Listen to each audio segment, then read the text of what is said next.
এক শকুনের বাচ্চা তার বাবার কাছে বায়না ধরল, বাবা আমি মানুষের মাংস খাবো। শকুন বলল, ঠিক আছে বেটা, সন্ধ্যার সময় এনে দেব। শকুন উড়ে গেল আর আসার সময় মুখে এক টুকরো শূকরের মাংস নিয়ে এসে বাসায় রাখলো। বাচ্চা বলল, বাবা এটা তো শূকরের মাংস, আমি তো মানুষের মাংস খেতে চাই। বাবা বলল, অপেক্ষা করো বাবা। শকুনটা আবার উড়ে গেল আর আসার সময় এক মরা গরুর মাংস নিয়ে এলো। বাচ্চা আবারও বলল, আরে এটা তো গরুর মাংস নিয়ে এসছো, মানুষের মাংস কোথায়? এবার শকুনটা দুটুকরো মাংস একসাথে মুখে নিয়ে উড়াল দিল, আর শূকরের মাংসটি একটি মসজিদের পাশে আর গরুর মাংস একটা মন্দিরের পাশে ফেলে দিয়ে চলে এলো। কিছুক্ষণের মধ্যে সেখানে শুরু হয়ে গেল দাঙ্গা, কয়েকশো মানুষের লাশ পড়ে গেল।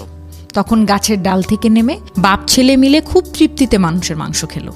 ছেলে মানুষের মাংস খেতে খেতে বাবাকে জিজ্ঞেস করলো, বাবা এত মানুষের মাংস এখানে কি করে এলো?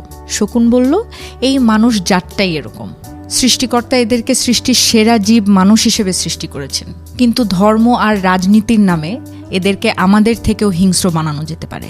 বাচ্চা বলল, তুমি ধর্মকে ব্যবহার করলে কেন? এতগুলো নিরীহ লোক মারা গেল, রাজনীতি করলেই তো পারতে। শকুন তখন হেসে উত্তর দিল, তাতেও তো নিরীহ লোকই মারা পড়তো।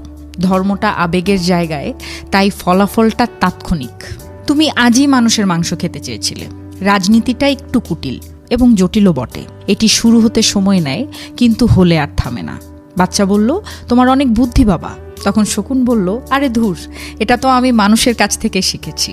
এদের একটা অংশ যখনই কোনো অনিষ্ট করার চেষ্টায় ব্যর্থ হয়, তখনই সহজ রাস্তা হিসেবে ধর্মকে নয়তো রাজনীতিকে ব্যবহার করে।